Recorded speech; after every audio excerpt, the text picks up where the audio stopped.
Jesus' call to Peter and Andrew by the Sea of Galilee redefines holiness. These fishermen weren't religious elites but ordinary laborers.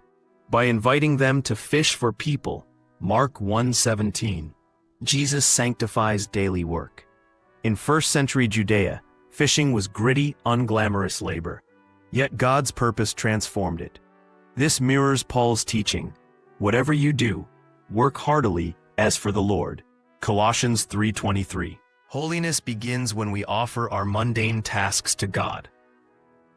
In Capernaum's synagogue, Jesus heals a man with an unclean spirit. Mark 1:21-28. Synagogues were hubs of both worship and daily life, where faith met practicality.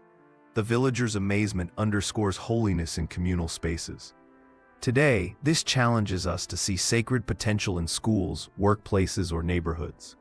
As 1 Corinthians 3:16 reminds, "You are God's temple." Holiness isn't confined to sanctuaries but flourishes where God's power intersects human need.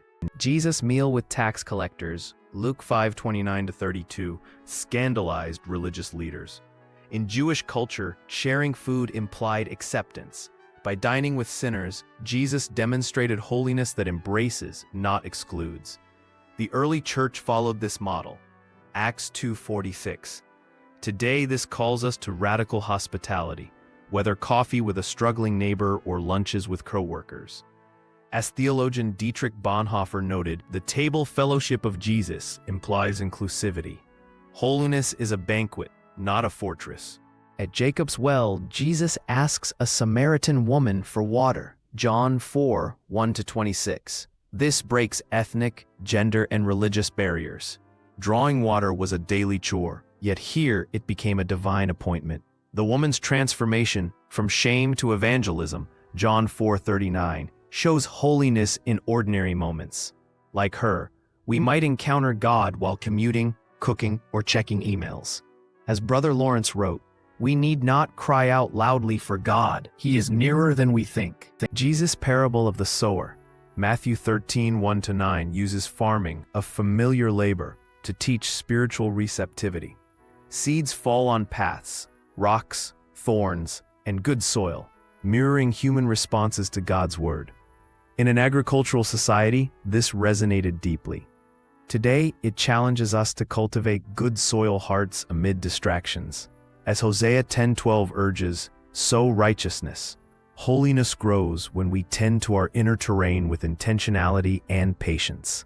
When disciples rebuked parents bringing children, Jesus insisted, "Let the little children come." Mark 10:13-16. In a culture that valued productivity over innocence, this was revolutionary. Jesus elevated the holiness of parenting, play, and childlike faith. Modern research echoes this. Families who pray, serve, and forgive together foster resilient faith. As Deuteronomy 6:7 instructs, holiness is woven into daily routines, when you sit at home and when you walk along the road. At the Last Supper, Jesus kneels to wash feet. John 13:1-17, a task reserved for servants. Peter's protest highlights how holiness contradicts worldly power. Jesus redefines greatness as service, commanding, "Do as I have done." Today, this might mean mentoring a junior colleague or caring for an aging parent. Mother Teresa captured this. Holiness is not the luxury of the few, it is a duty for all. True holiness kneels. Jesus praises a widow donating 2 coins, her entire livelihood. Mark 12:41-44.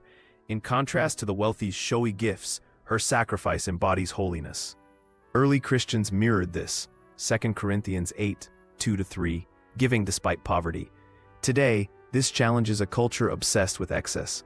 As C.S. Lewis noted, it's not how much we give, but how much we have left. Holiness measures generosity by sacrifice, not sums. When a storm terrifies disciples, Jesus sleeks. Mark 4:35-41. His peace isn't indifference, but trust in the Father's sovereignty. After calming the waves, he asks, "Why are you afraid?" Modern storms, job loss, illness, or conflict also demand this trust. As Psalm 46:10 affirms, "Be still and know that I am God." Holiness isn't the absence of chaos, but presence within it. Post-resurrection, Jesus cooks fish for disciples. John 21, 1-14. This echoes his first miracle, multiplying loaves and fish, but now with scars. The meal symbolizes renewed calling. Feed my sheep, John 21:17. Holiness post-crisis isn't about escaping, but re-engaging with purpose. As theologian N.T. Wright states, heaven is important, but it's not the end of the world. The risen Christ meets us in our everyday and sends us out